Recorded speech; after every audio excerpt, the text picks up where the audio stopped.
বাড়ি থেকে টোটো করে বালুরঘাট স্টেশনে রওনা দিলাম। স্টেশনে কাজ চলছে অমৃত ভারত প্রজেক্টে। বালুরঘাট শিয়ালদহ এক্সপ্রেসে আমি যাব কলকাতা।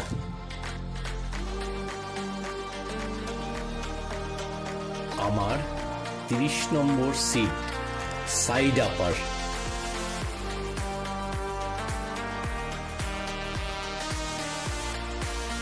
ট্রেন ছেড়ে দিল একদম কাটায় কাটায় সন্ধ্যে 7টায়। বালুরঘাট স্টেশন এলাকাটা কিন্তু খুব সুন্দর, আর এখান থেকে সূর্যাস্তটাও দুর্দান্ত দেখায়। আমি চললাম বহু দূরের দেশে। পেছনে রয়ে গেল বালুরঘাট স্টেশন আর বালুরঘাট শহর। সকালে কলকাতা পৌঁছে গাড়িতে করে এয়ারপোর্টে নেতাজি সুভাষচন্দ্র বোস আন্তর্জাতিক বিমানবন্দর, দমদম, কলকাতা। আমার এমিরেটসে ইকে 571 ফ্লাইট 8টায় বোর্ডিং। এখন বাজে 7:30। একটু বসে থাকি। ওখান থেকে আবার আমার 4 ঘন্টা লে ওভার আছে, দুবাই থেকে আবার প্যারিস, ওই এমিরেটসে। বোর্ডিং শুরু হয়ে গেল, আমিও রওনা দিলাম। Welcome aboard. Can I just take a Sure. quick look at your boarding card? Thank you so much. 45 back will be this side. Got a flight?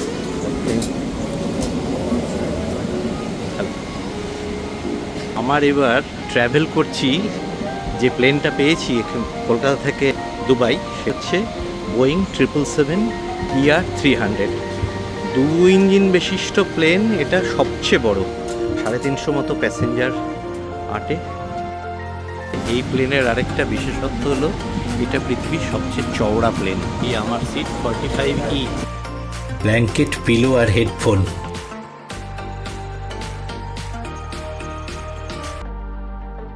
Air হোস্টেসরা কিন্তু খুব ব্যস্ত। সারা রাত ঘুমাবে না। 12টা 5-এ পৌঁছাবো দুবাই, 4 ঘন্টার লে ওভার। আবার 4টা 5-এ আবার ওখান থেকে আরেকটা ফ্লাইটে প্যারিস। বসে বসে গান শুনি।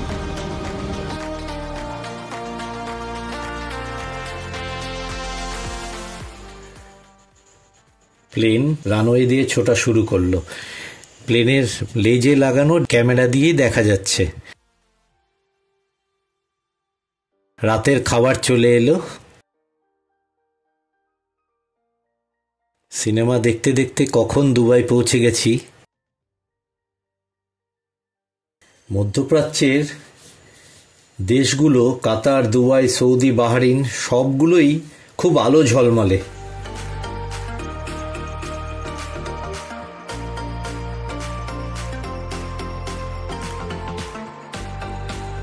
প্লেন ধীরে ধীরে নিচে নামছে।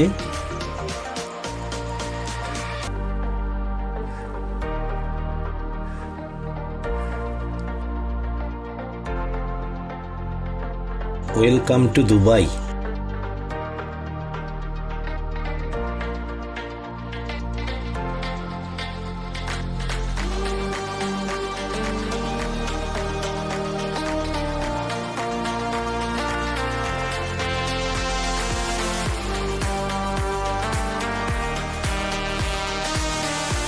দুবাইয়ের সময় 12টা 20, আর ইন্ডিয়ান টাইম 2 বাজতে 5 মিনিট লেট ছিল ফ্লাইট।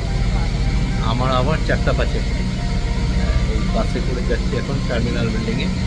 তবে আমার দুটো ফ্লাইটই একই টার্মিনাল 2তেই, যার জন্য কোনো অসুবিধা হবে না আশা করি। কিন্তু সারা রাত আমার ঘুম হবে না। সারি সারি প্লেন দাঁড়িয়ে আছে। এই যে A380 এয়ারবাস, এই প্লেনেই প্যারিস যাব।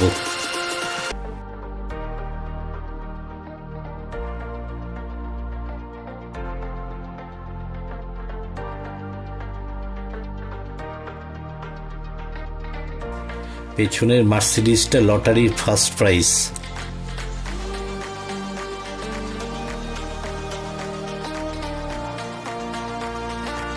আমার প্যারিসের কানেক্টিংয়ের জন্য A13 গেট পড়েছে। এখান থেকে মিনি ট্রেন ধরে গেটে যেতে হবে। বিশাল এয়ারপোর্ট।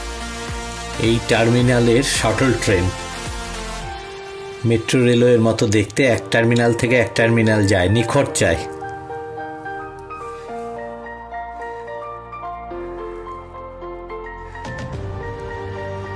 প্রকাণ্ড সব লিফট, এই যে উঠছে নামছে।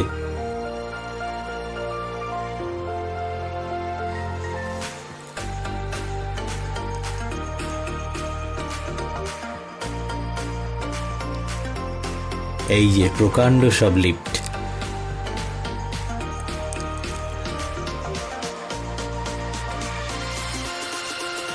আমিও লিফটে উঠে এলাম আমার টার্মিনালে। দুবাই এয়ারপোর্টের বিখ্যাত ডিউটি ফ্রি শপ।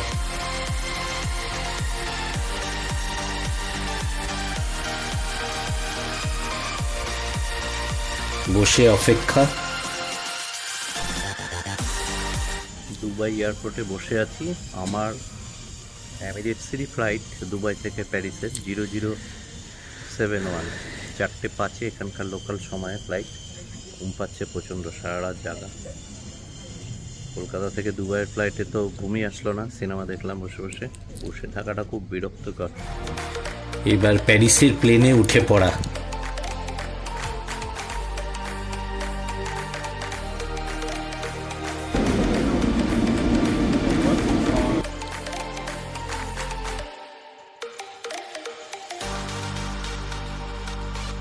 দুবাই থেকে প্যারিসের ফ্লাইট পৃথিবীর সবচেয়ে বড় যাত্রীবাহী বিমানে, এয়ারবাস A380। 550 থেকে 850 অবধি প্যাসেঞ্জার নিতে পারে। এর 4টে রোলস রয়েস ইঞ্জিন 3500 গাড়ির সমান শক্তি উৎপন্ন করে। এটা কিন্তু দোতলা, আগাগোড়া দোতলা প্লেন, ডাবল ডেকার। একটা ব্ল্যাঙ্কেট, হেডফোন আর পিলো। হেডফোন আমি এখনই ঢুকিয়ে দিচ্ছি কারণ ঘুমাবো। এই প্লেনের লেজে লাগানো ক্যামেরা দিয়ে সব দেখা যায়। এবার জানলা দিয়ে দেখছি প্লেন রানওয়ে দিয়ে ছুটছে। টেক অফ করে গেল। নিচে মোহময়ী দুবাই। প্লেনের ভেতর দিয়ে দোতলায় ওঠার সিঁড়ি।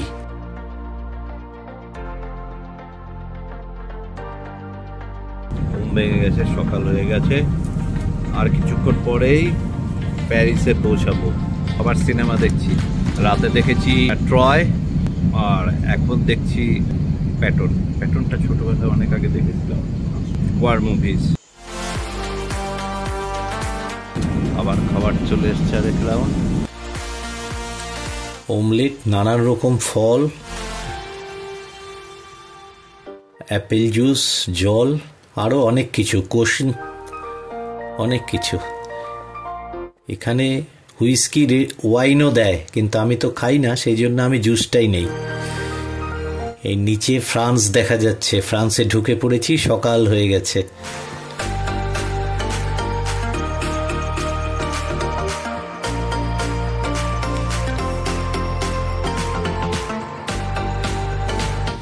প্লেন ধীরে ধীরে নামছে। এই ল্যান্ড করে গেল। সেফটি বেল্ট খুলে দিলাম। পৌঁছে গেলাম Charles de Gaulle International Airport, Paris, France. Local time 9:15। বাইরে টেম্পারেচার হচ্ছে +14 ডিগ্রি। সুন্দর টেম্পারেচার, ঝকঝকে আকাশ, দারুণ থ্রিলিং। কিন্তু সহযাত্রী নেই।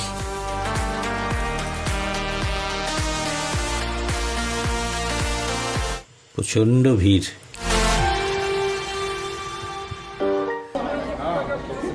Hello. Hello. Which is the reply against Bouzou? Yes. Bonjour. Yeah. Bonjour. Bouzou. Yes. Bonjour. Bouzou. Ouais. ফরাসিতে বুঝো মানে হাই বা hello. Good morning, good afternoon, good ইভিনিংও চলে। এই আমাদের 0071 এমিরেটসে বেল্টের সামনে ভিড় কত, সাংঘাতিক ভিড়। এক বাংলাদেশির সঙ্গে দেখা হলো। মেয়েটা ছোটোবেলা থেকে ফ্রান্সে আছে, ও ভলেন্টিয়ার। সুবিধাই হলো। ফ্রেঞ্চের তো মাথা মুন্ডু বুঝি না। লাগেজ পেয়ে গেলাম।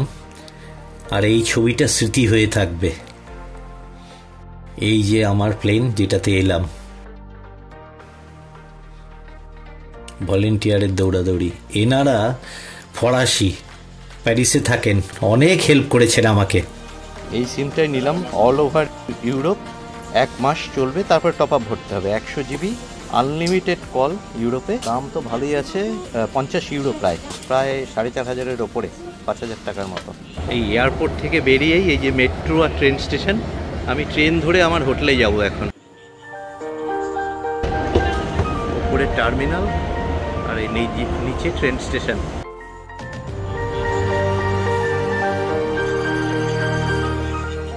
এই ট্রেন স্টেশনে ঢুকে গেছি।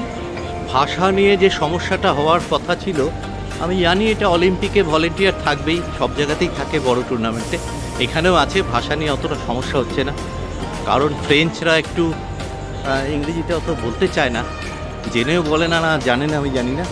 যাই হোক, এই অ্যাসিস্ট করছে এরা। এখন আমি টিকিট কেটে আমাকে লাইন চেঞ্জ করতে হবে, 2টো ট্রেনে আমার হোটেলে যেতে হবে। মেশিনে একমাত্র আইফোন ছাড়া হচ্ছে না, কিন্তু আমি তো ক্যাশেই ট্রেনের টিকিট কাটবো এখন। এই যে কাউন্টারে এসেছি, আমার টিকিট কাটা হয়ে গেল।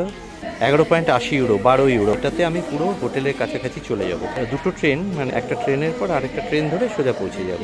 এই যে কাউন্টার, এই কাউন্টার থেকে টিকিট কেটে। চারিদিকে পুলিশ, সিকিউরিটি ভীষণ কড়া। লাইন দিতে যাচ্ছি আমি। এখানে টিকিট পাঞ্চ করতে হবে। ট্রেন ছেড়ে দিল। প্যারিস নর্থ স্টেশনে যাব, তারপর আবার ট্রেন চেঞ্জ করব। চেঞ্জ করে আবার, যাই হোক, ভালোই হলো। ট্যাক্সি প্রচুর এক্সপেন্সিভ। দাঁড়িয়েই যাচ্ছি, বসার জায়গা পাইনি। এই ট্রেনের স্টেশনের তালিকা। আমি যাব এই স্টেশন, গেয়ার দ্য নর্থ। এরা গেয়ার মানে স্টেশন। ট্রেন ছুটে চলল প্যারিস শহরের দিকে, এয়ারপোর্ট স্টেশন থেকে।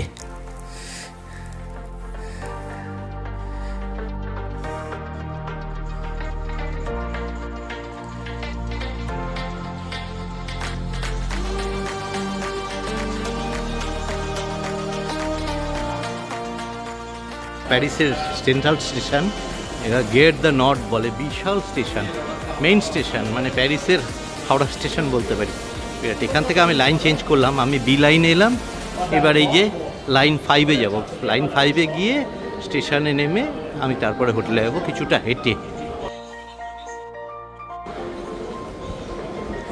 তবে যে ট্রেনটা এলাম এটা নন এসি। ইউরোপে নন এসি ট্রেন ভাবাই যায় না।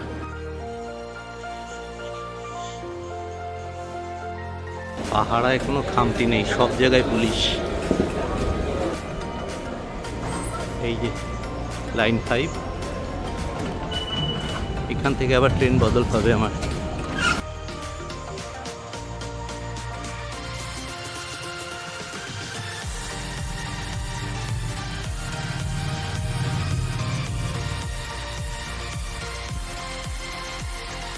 প্যারিসে যে পৌঁছে গেলাম, বাড়িতেও খবর পাঠিয়ে দিলাম। মা চিন্তা করবে, বাড়ির সবাইকে পাগল করবে, তার জন্য মেসেজ করে দেব। এই যে ট্রেন চেঞ্জ করে যাচ্ছি আমি, গোবিনি স্টেশন। গোবিনি পাবলো পিকাসো। তারপরে আমি বেরিয়ে একটু হেঁটে গিয়ে আমার হোটেলে উঠবো। এই এসকেলেটর দিয়ে ট্রেন স্টেশন থেকে বেরিয়েই এই যে বাস স্টেশন, এখানে সব বাস। কানেক্টিভিটি খুব ভালো অ্যাকচুয়ালি ইউরোপে। এই যে বাইরে এটা ট্রাম লাইন। দেখি এবার হোটেলে যাব আমি। এই যে ট্রাম। এই ভাই বাংলাদেশের, দেখা হয়ে গেল। একটা বাংলা ভাষায় ফ্রান্সে এসে কথা বললে তো ভালোই লাগবে, নিজের ভাষায় কথা বললে। তো উনি আমাকে বলে দিল, তা আমি ট্যাক্সি করেই চলে যাই। ট্যাক্সি দরদাম করে 25 ইউরোতে চলে যাবো। আর ওই আবার ট্রাম, আবার ট্রেন চেঞ্জ করতে ভালো লাগছে না। একটা ভুট্টা খাই, একটা ভুট্টা মানে হচ্ছে 1 ইউরো। 1 ইউরো মানে মোটামুটি 95 টাকায় ধরে নিই আমাদের ইন্ডিয়ান টাকা। এই আমার হোটেলের ফর্মালিটি হয়ে গেল, সব হয়ে গেল। আমার বেডও রেডি, রুমও রেডি। আমি একটু ফ্রেশ হয়ে তারপরে বেরিয়ে যাব। আমি একটা বিরাট ভুল করেছি, স্টেশনটা পার হয়ে গেছি, সময়ও নষ্ট হলো, এক গাদা টাকা গেল আমার ট্যাক্সি নিয়ে। কাছের স্টেশনে ছিল, আমার একটু ভুল হয়েছে। যাই হোক, এনিওয়ে ঠিক আছে। ও আমার একই হোটেলে উঠেছে। Okay, so what's your name? My name is Amitabh. Amitabh. Oh, Amitabh Bachchan. Yeah, he's famous, yeah. He is from Libya, you know. A Libyan is talking about Amitabh Bachchan. Yeah, Amitabh Bachchan is really famous. We know him very well. So, nice to meet you, Amitabh. Yeah, same to you. Yeah, from Libya. Thank Yeah. you. India. Welcome. Amitabh Bachchan সত্যিই জগৎ বিখ্যাত।